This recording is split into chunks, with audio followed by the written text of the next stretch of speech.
저는 목사이기 때문에 결혼식에 자주 가는 편입니다. 그래서 주례를 할 때도 있고 기도를 할 때도 있는데 그냥 참석을 할 때도 있습니다. 그런데 결혼식에 가면 항상 마음이 좀 새로워지는 것을 느낍니다. 왠지 기분이 좀 들뜨기도 하고요. 그 분위기 있잖아요. 결혼식의 분위기를 보면서 다시 한번 저의 결혼 생활을 돌아보게 되는 것입니다. 방금 학습, 입교, 세례식을 우리가 거행했습니다. 하나님께서 영광을 받으신 줄로 믿습니다. 또한 동시에 이것을 함께 참여한 우리에게도 은혜가 있는 것입니다.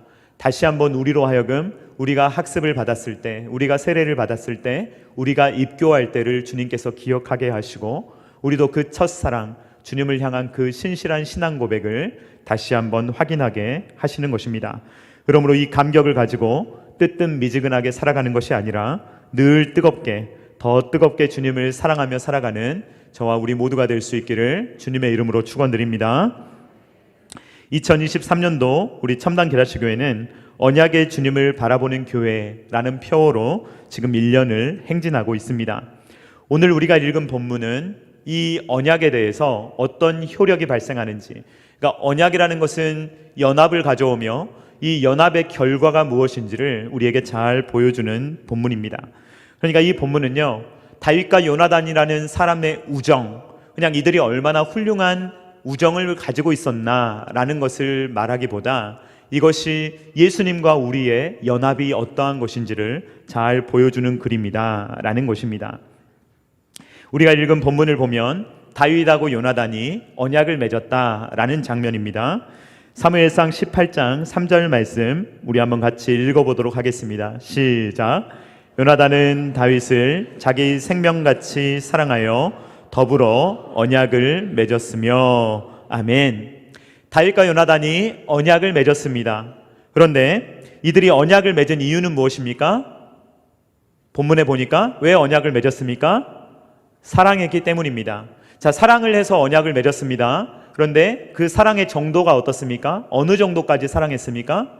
생명같이, 목숨같이 사랑했다라고 말하는데 이것이 언약을 맺기 전에 있어야 되는 겁니다. 그러니까 결혼식을 하기 전에 신랑 신부가 사랑하지 않습니까? 그 사랑하기 때문에 결혼식을 하는 거잖아요. 언약식도 마찬가지입니다. 우리가 하나님과 먼저 마음이 사랑이 있을 때 그 사랑을 고백하는 식을 하는 겁니다. 다윗과 요나단도 마찬가지인데 마음이 먼저 하나가 됐어요. 그리고 나서 언약식을 하는 것입니다. 사무엘상 18장 1절 말씀 같이 읽어보도록 하겠습니다. 시작. 다윗이 사울에게 말하기를 마침에 요나단의 마음이 다윗의 마음과 하나가 되어 요나단이 그를 자기 생명같이 사랑하니라. 아멘. 성경은 요나단의 마음과 다윗의 마음이 하나가 됐다라고 말을 합니다. 이때 쓰이는 단어는요, 이렇게 실을 짜는 단어예요. 그러니까 실은 각자 다른 실이 있잖아요. 근데 이 실을 짜가지고요, 하나로 만드는 겁니다. 그래서 이 여러 실을 섞어서 하나의 옷을 만들듯이 이 니트처럼 옷을 짜듯이 다윗과 요나단의 마음이 결합이 되어서 하나가 되어버렸다. 생명 공동체가 되어버렸다라고 말을 하고 있는 것입니다. 다윗과 요나단은 사랑했다라고 성경이 말을 하고 있는데요, 여인의 사랑보다 더했다. 그러니까 남자와 여자가 사랑하는 것보다 다윗과 요나단이 훨씬 더 사랑했다라는 말입니다. 이것을 좀 나쁘게 이해하고 좀 지저분하게 이해하는 분들은 다윗과 요나단이 동성애자였을 것이다 라고 주장하는 학자도 있어요. 그런데 터무니없는 생각입니다. 그것은 오늘날의 사고를 가지고 옛날 사람들을 해석하려고 하는 굉장히 시대착오적인 해석입니다. 성경이 말하는 사랑이라는 것은 오늘날 우리가 생각하는 사랑하고는 개념이 조금 다릅니다. 그래서 우리가 이 사랑, 다윗과 요나단이 했다는 사랑은 어떤 사랑일까라는 것을 우리가 찾아보려고 하는데 여기에 대해서 힌트를 주는 본문이 있습니다. 이 본문은 바로 두로 왕 히람이라는 사람이 다윗을 사랑했다라는 표현입니다. 열왕기상 5장 1절 말씀 우리 한번 같이 읽어보도록 하겠습니다. 시작. 솔로몬이 기름 부음을 받고 그의 아버지를 이어 왕이 되었다 함을 두로 왕 히람이 듣고 그의 신하들을 솔로몬에게 보냈으니 이는 히람이 평생의 다윗을 사랑하였음이라. 아멘. 이 사랑이라는 표현은 어떤 표현이냐면요, 언약적인 사랑을 의미하는 것입니다. 그러니까 한 사람과 한 사람이 언약적으로 사랑하거나 한 나라와 한 나라가 언약적으로 사랑하는 것을 의미합니다. 그러니까 이 언약이라는 단어를 조금 풀어서 설명하면 충성이라고 말할 수 있어요. 서로에 대한 의리, 서로에 대한 충성, 이것을 언약이다, 언약의 사랑이다 라고 말할 수가 있는 것입니다. 그러니까 이 두로왕 히람은요, 다윗에게 충성을 다해요. 다윗을 정말 사랑하고 다윗을 위했기 때문에 어떻게 하느냐? 다윗의 아들인 솔로몬에게 잘해주는 것입니다. 나중에 솔로몬이 성전을 건축합니다. 그때 누가 도움을 많이 주냐면요, 이 두로왕 히람이 엄청난 도움을 줍니다. 자, 이 히람이 솔로몬을 사랑했습니까? 다윗을 사랑했습니까? 다윗을 사랑했어요. 다윗은 죽었어요. 이제 다윗은 없어요. 그런데 누구한테 잘해주는 겁니까? 솔로몬한테 잘해주는 거예요. 왜 그렇죠? 언약적으로 충성을 했거든요. 언약적으로 사랑하기로 했거든요. 그러니까 아버지 때에만 그 사람하고 그냥 계약을 맺고 계약이 딱 끊어지면 완전히 두부 자르듯 딱 잘라버리는 것이 아니고, 아버지 다윗과의 관계가 너무 좋았기 때문에 아버지 다윗을 봐서라도 내가 솔로몬을 챙겨주어야 되겠다. 이것이 바로 두로왕 히람의 마음인 것입니다. 이러한 유사한 일은 다윗과 요나단에게도 일어나게 되는데, 이 요나단이 나중에 죽게 되거든요. 이 요나단이 죽는데 다윗은요, 이 요나단의 후손을 찾아요. 그래서 무비보셋을 찾게 됩니다. 그리고 나서 이 무비보셋을 어떻게 대하냐면요, 왕자처럼 대해요. 자기의 아들처럼 대합니다. 무비보셋을 몰라요. 다윗은 존재조차 몰랐어요. 그런데 이 무비보셋이 있다는 것을 알게 되자, 누구의 아들이기 때문에? 요나단의 아들이기 때문에 자기의 온 마음을 다하여서 이 무비보셋을 사랑하는 것입니다. 이것이 바로 성경이 말하는 언약의 사랑입니다. 우리가 여러 번 살펴보았는데 성경이 말하는 언약, 이 정의를 다시 한번 우리 같이 읽어보도록 하겠습니다. 자, 같이 읽겠습니다. 시작. 언약은 주권적으로 이루어지는 피로 맺은 결합이다. 잠깐만 띄워주시면 세 가지를 말하고 있습니다. 언약은 결합이에요. 우리가 연합돼 버리는 거예요. 하나가 돼 버리는 거예요. 이렇게 짜여가지고요, 이제 생명 공동체, 같은 공동체가 되는 것입니다. 근데 뭘로 맺었냐면 피로 맺어요. 그러니까 이럴 때 좋을 때는 같이 지내다가 조금만 그 상황이 틀어지면 헤어져 버리는 관계가 아니고 피로 맺어져 있기 때문에 죽기 전까지는, 이 죽음이 갈라놓기 전까지는 맺어져 있는 이 언약. 그런데 이 언약은 어떻게 이루어지느냐? 주권적으로 이루어진다라고 말합니다. 무슨 말입니까? 하나님과 우리는 언약을 맺을 수 있는 두 당사자가 될 수 없습니다. 우리는 하나님하고 동등하지가 않아요. 그러니까 하나님이 우리하고 언약을 안 맺어주시면 우리는 못 맺습니다. 그런데 주권적으로 누가 맺어주시는 거예요? 하나님께서 언약을 맺어주십니다. 오늘 이 내용이 다윗과 요나단의 모습에도 나타나게 됩니다. 첫 번째로, 다윗과 요나단의 언약은 누구의 주도로 이루어집니까? 다윗이 주도합니까? 요나단이 주도합니까? 요나단이 주도합니다. 자, 우리는 보통 다윗과 요나단이라고 불러요. 그렇죠? 요나단과 다윗 이렇게 잘 안 부르죠. 그런데 만약에 우리가 다윗 시대를 살았다면요, 다 요나단과 다윗이라고 불렀을 거예요. 이유가 뭐죠? 다윗은 뭡니까? 누구의 아들이죠? 이새의 아들이고 하는 일이 뭡니까? 목동이에요. 다윗은요, 그렇게 잘 나가던 사람이 아닙니다. 요나단은 누구입니까? 왕의 아들입니다. 왕자예요. 그러니까 왕자하고 목동이 만났어요. 둘이 약속을 할까요? 안 할까요? 여러분 같으면 여러분이 왕이에요. 그런데 목동하고 약속하시겠어요? 안 하시겠어요? 여러분이 대기업이에요. 그런데 이런 중소기업하고 약속을 하실래요? 내가 유리하잖아요. 그러면 잘 안 하게 돼 있어요. 내가 얻을 게 있어야 하는 거예요. 약속은 피차간에. 그런데 이 둘이 언약을 맺으려면 누가 맺어야 됩니까? 요나단이 움직여야 돼요. 요나단이 움직여야 언약을 맺을 수 있다는 말입니다. 그래서 이 요나단이요, 자기를 내려놓는 거예요. 요나단이 다윗과 하나가 되는 것입니다. 그래서 이 언약은 요나단이 주도하고 있다라는 것을 알게 됩니다. 두 번째로 이들은요, 목숨을 걸고 연합합니다. 나중에 성경을 읽어보면요, 요나단이 아버지, 사울은 아버지이기도 하고 왕이기도 해요. 그런데 사울의 말을 막 부정하면서 어떻게 다윗에게 그럴 수가 있냐? 다윗은 충신 아니냐라고 하면서 다윗을 보호하고 끝까지 다윗을 지켜주는 요나단의 모습을 보게 됩니다. 요나단은요, 그냥 대충 사랑하는 척 한 게 아니에요. 정말 목숨을 걸고 다윗을 위해서 움직이는 그러한 요나단의 모습을 보게 됩니다. 그리고 이들은 정말로 연합했어요. 다윗과 요나단은 각자가 아니고요, 너 따로 나 따로 이렇게 사는 것이 아니고 정말로 생명 공동체가 되었습니다. 그래가지고 이 다윗의 것이 요나단의 것이 되고 요나단의 것이 다윗의 것이 되는 이러한 실제적인 일이 실제적으로 법적으로 이루어지게 됩니다. 여러분, 사랑을 표현하는 것은 중요합니까? 중요하지 않습니까? 네? 네, 중요합니다. 여러분, 사랑을 많이 표현하시기 바랍니다. 네, 별로 이렇게 싱겁네요. 우리 옆에 분들과 한번 인사하겠습니다. 사랑을 많이 표현합시다. 네, 여러분, 사랑을 많이 표현하시기 바랍니다. 그래야 알아요. 우리는 하나님이 아니잖아요. 그래서 말을 안 해주면 몰라요. 표현을 해야 알아요. 그래서 표현을 해야 합니다. 근데 말도 잘해야 되지만 행동을 잘해야 돼요. 말만 잘하면 뻥이에요. 그거는 예를 들어서 말로는 막 이렇게 배우자에게 막 하늘의 별을 따다 주겠다 이렇게 말하는데 10,000원짜리 한 장 안 써요. 그러면 그거는 표현이 아니잖아요. 진짜 표현이 아니잖아요. 자, 오늘 다윗과 요나단을 보면 어떤 일이 일어나냐면요, 이 서로 언약을 맺으니까 이제 그 사랑을 표현하는데 어떻게 표현하느냐, 요나단이 이렇게 표현합니다. 사무엘상 18장 4절 말씀 우리 한번 같이 읽어보도록 하겠습니다. 시작. 요나단이 자기가 입었던 겉옷을 벗어 다윗에게 주었고 자기의 군복과 칼과 활과 띠도 그리하였더라. 아멘.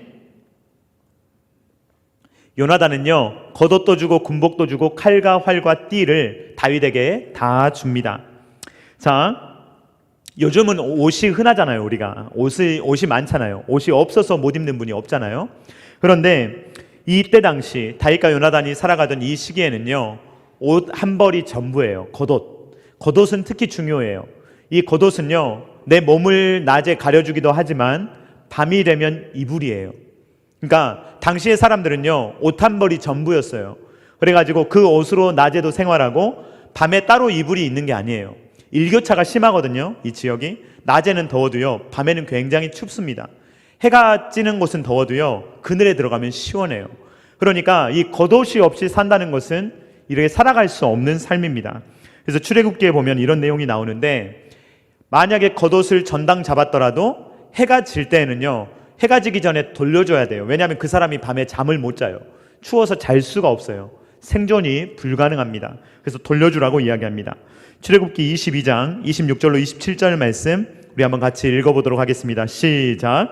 내가 만일 이웃의 옷을 전당 잡거든 해가 지기 전에 그에게 돌려보내라. 그것이 유일한 옷이라.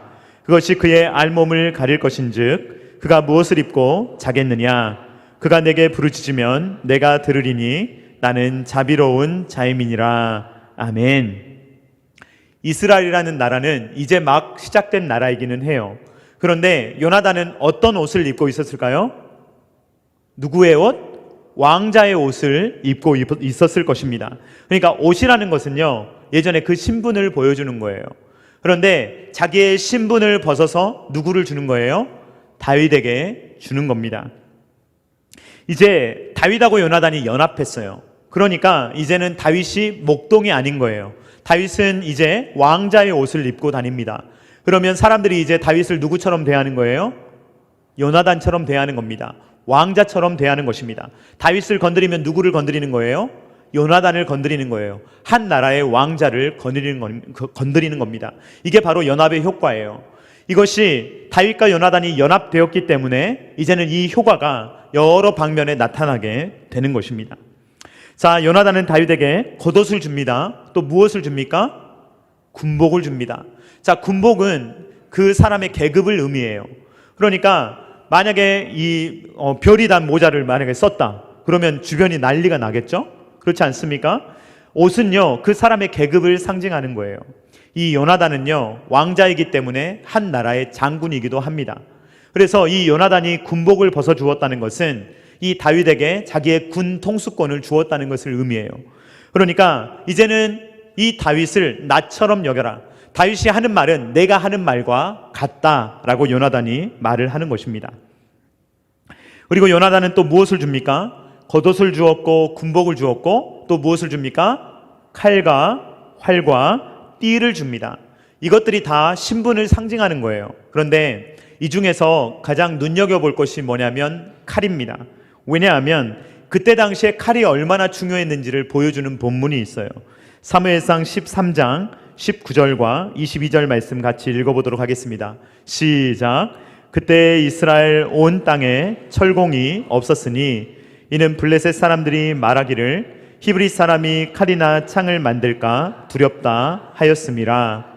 싸우는 날에 사울과 요나단과 함께한 백성의 손에는 칼이나 창이 없고 오직 사울과 그의 아들 요나단에게만 있었더라. 아멘. 이 시대가 어떤 시대냐면요, 블레셋이 이스라엘을 계속 다스리던 시대예요. 막 괴롭히던 시대예요. 그러니까 블레셋 사람들이 아예 칼과 이 창을 만들지 못하도록 하던 시대예요. 그래가지고 농기구에 쓰려고 하면 어디로 가야 돼요? 블레셋을 가야 돼요. 그러니까 이 이스라엘에서는요, 칼을 가진 사람이 누구만 있다고 이야기하고 있습니까? 사울하고 요나단만 있다라고 말해요. 딱 두 자루 있었대요. 사울에게는 나중에 보면 아들이 넷이 있거든요, 요나단을 포함해서. 그런데 왕자들에게도 한 자루씩 다 줬어요? 못 줬어요? 못 줬어요. 왕자들에게도 주지 못하고 그 중에 딱 한 명 누구에게만 줬어요? 요나단에게만 줬어요. 그러니까 전국을 통틀어 볼 때 딱 두 자루만 있는 칼 중에 하나를 요나단이 누구에게 준 거예요? 다윗에게 준 겁니다. 그러니까 지금 오늘 본문을 보면 이 요나단이 자기의 왕권, 군 통수권, 그리고 그 나라에 딱 두 개만 있는 칼 중에 하나인 그 칼마저도 다윗에게 주었다는 거예요. 그러니까 이 말은 요나단이 자기가 가진 모든 것을 누구에게 주었다는 거예요? 요나단이 다윗에게 다 아낌없이 주었다는 말입니다. 그러니까 요나단은 다윗을 사랑한 척 한 게 아니에요. 주는 척 한 게 아니에요. 어떻게 했습니까? 다 준 거예요. 그래서 뭐라고 말하는 거예요? 내 것은 다 누구 거다? 네 것이다. 그리고 너의 것은 다 누구 거다? 나의 것이다. 여러분, 이것이 연합인 줄로 믿습니다. 남녀가 결혼을 할 때 어떻게 합니까? 예전에 이제 과거에 이런 이야기를 제가 가끔 들은 적이 있어요. 신방을 하다가 이제 결혼을 할 때 아내 될 사람에게 통장을 미리 주는 거죠. 통장을 주면서 이제 딱 주는 거예요. 그러면서 이제 결혼하자 이렇게 하는 거예요. 자, 이거는 자랑하는 겁니까? 내가 돈이 이만큼 많다 이렇게 자랑하는 겁니까? 어떻게 하는 겁니까? 이거는 누구 거다? 이제 당신 거다라는 거 아닙니까? 아닙니까, 여러분? 표정이 좀 떨떠름합니다. 여러분, 그 아내에게 줄 때는 무슨 말이에요? 이제 내 것은 다 누구 겁니다? 당신의 것입니다. 맞습니까? 네, 이게 연합이에요. 연합을 한다는 것은 이제 내 것은 당신의 것입니다. 당신의 것은 내 것입니다. 라고 이야기를 하는 거예요. 그래서 결혼식이 그래서 중요한 겁니다. 결혼식, 혼인신고를 통해서 이제 남자와 여자가 부부가 됩니다. 그러면 이제 남편의 것은 아내의 것이 되고 아내의 것은 남편의 것이 되는 거예요. 그래서 피 한 방울 섞이지 않았던 남 아니었습니까? 그런데 결혼을 통하여서 어떤 핏줄보다도 가까운 부부가 되는 것입니다. 이것이 바로 언약이며 이것이 바로 연합입니다. 자, 이제 다윗은 목동이었지만 이제는 무엇이 되었습니까? 이제는 요나단과 연합한 이후에 다윗은 뭐가 됐습니까? 왕자 같은 사람이 된 거예요. 왕자같이 옷을 입고 왕자의 군복을 입고 왕이 가지고 다니는 칼을 가지고 다니는 사람이 되었다는 것입니다. 자, 이것이 바로 이 언약, 연합, 이것이 보여주는 효과입니다.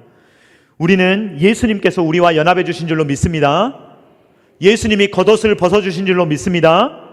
그리고 예수님이 군복을 벗어주신 줄로 믿습니다. 예수님이 칼을 주신 줄로 믿습니다. 이것이 연합이에요. 그래서 사도 바울은 뭐라고 이야기하느냐? 예수 그리스도로 옷 입으라 라고 말하는 것입니다. 갈라디아서 3장 26절 27절 말씀 우리 한번 같이 읽어보도록 하겠습니다. 시작.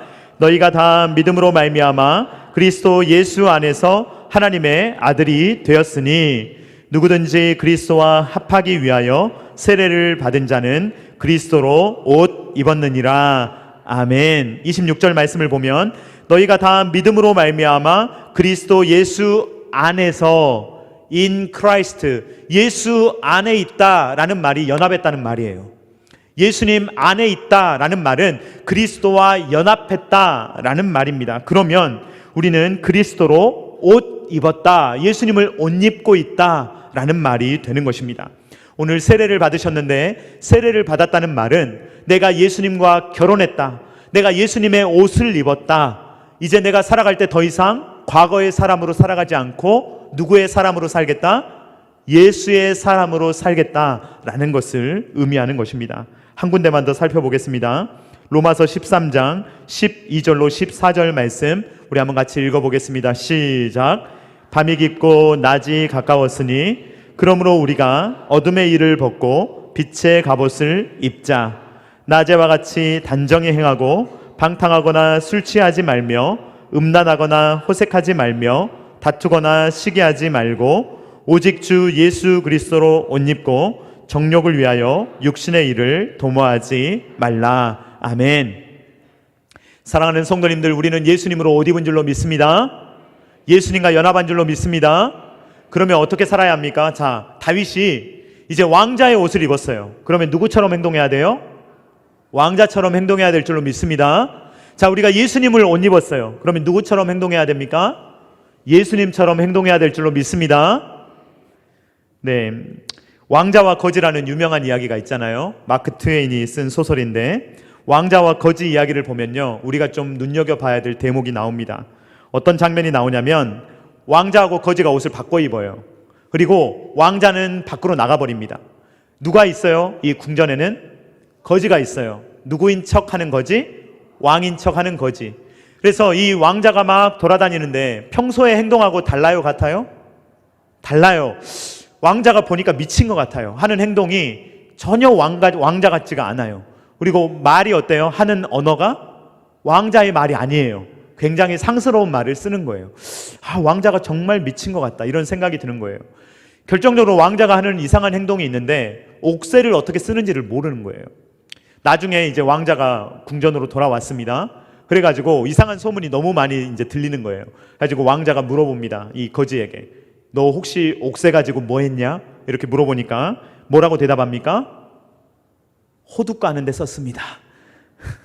옥새가 뭔지를 몰라요. 이 거지는요, 옥새가 무슨 역할을 하는지, 어떤 상징성을 갖고 있는지, 얼마나 중요한지를 몰라요. 그러니까 나라를 상징하는 그 옥새를 가지고 호두 까는 데 쓰는 거예요. 그러니까 중요한 물건을 중요하게 쓰지를 못하는 것입니다. 사랑하는 성도님들, 우리는 예수님으로 옷 입은 사람들인 줄로 믿습니다. 그러면요, 그렇게 옥새를 가지고 호두 까는 인생을 살면 안 된다는 거예요. 예수님으로 옷 입고 있는데 여전히 상스러운 말을 하고 여전히 예스러운 생활을 하며 여전히 우리가 탐욕스럽게 살아간다면 그것은 우리가 인생을 제대로 살아가는 것이 아니라는 말입니다. 우리 옆에 계신 분들하고 인사 한번 하겠습니다. 호두나 까며 살지 맙시다. 여러분, 제가 호두 까시는 분들을 폄하하는 이야기가 아닙니다. 또 이렇게 맥락을 끊어버리고 여기만 딱 잘라서 보시면 안 돼요. 네, 옥새를 가지고 호두나 까는 인생을 사면 안 된다는 거예요. 예수님이 우리를 구원해 주셨는데 이 귀한 구원을 우리가 경히 여기고 가볍게 여기고 우리가 마음대로 값싼 은혜로 살아서는 안 된다는 말입니다. 우리가 얻은 구원은 너무나도 귀한 줄로 믿습니다. 예수님의 보혈이 귀한 줄로 믿습니다. 그러므로 우리가 예수 그리스도로 옷 입은 사람처럼 정말로 그렇게 살아갈 수 있기를 주님의 이름으로 축원드립니다. 예수님과 연합되었기 때문에 예수님을 더 닮아가며 작은 예수로 살아갈 수 있는 저와 사랑하는 성도님들 다 될 수 있기를 주님의 이름으로 축원드립니다. 같이 찬양하도록 하겠습니다. 예수, 예수, 같이 찬양합니다.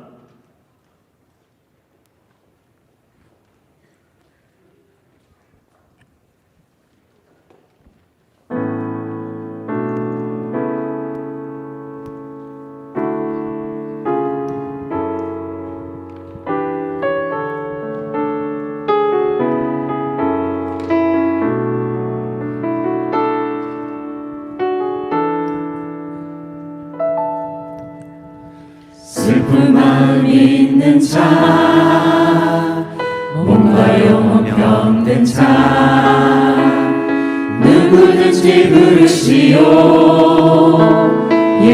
이름 부르시오. 그 이름을 믿는 자, 그 이름을 부르는 자, 그가 어떤 사람이든 그는 구원 얻으리. 찬양합니다. 슬픈 마음 있는 자, 슬픈 마음 있는 자, 몸과 영혼 병든 자, 누구든지 부르시오. 예수 이름 부르시오. 그 이름을 믿는 자, 그 이름을 부르는 자, 그가 어떤 사람이든 그는 구원 얻으리. 예수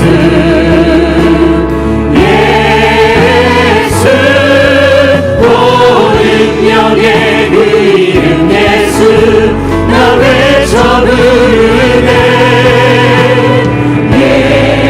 예수 예수 오 구원의 그 이름 예수 나 외쳐 부르네. 예수 그리스도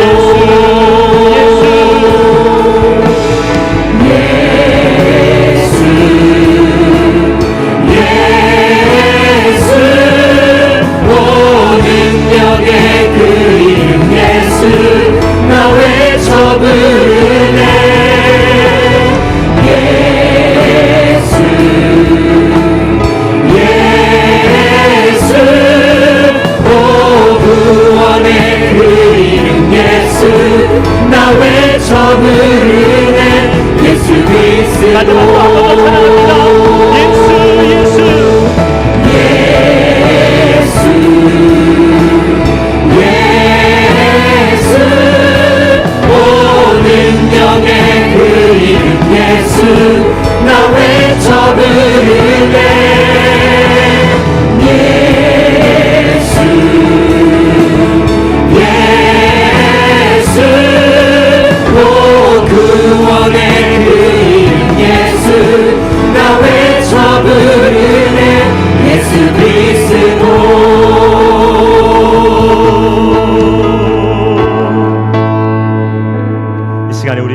같이 기도하기를 원합니다. 이 시간에 기도할 때 요나단이 다윗에게 겉옷과 군복과 그 모든 것을 칼과 활과 띠를 모두 다윗에게 주었듯이 우리에게 모든 것을 벗어서 주신 예수 그리스도를 우리로 하여금 알게 해달라고 기도하기를 원합니다. 주님, 우리에게 겉옷을 입혀주시니 감사합니다. 우리에게 군복을 입혀주시니 감사합니다. 주님의 칼과 활과 띠를 우리에게 주시니 감사합니다. 그 소중한 예수님을 옷 입었으니 이제는 예수님을 옷 입은 것처럼 정말로 존귀한 자로 살아갈 수 있도록 주님 도와달라고 다같이 주여 한번 외치고 기도하겠습니다. 주여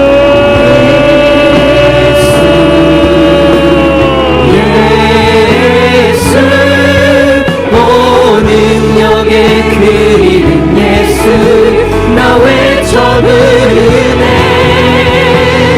예수 예수 오 구원의 그 이름 예수 나 외쳐 부르네. 예수 그리스도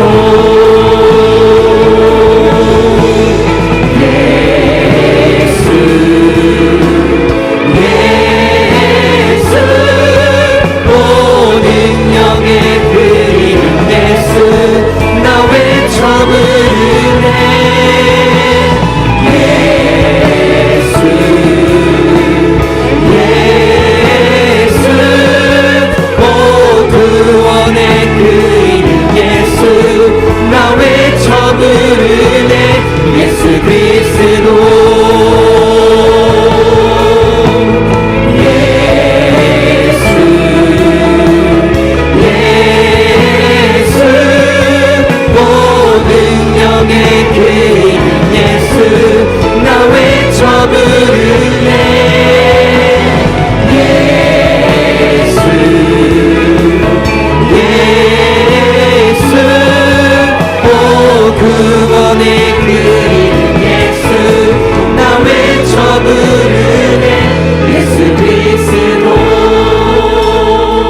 하나님 감사합니다. 우리를 사랑해 주셔서 감사합니다.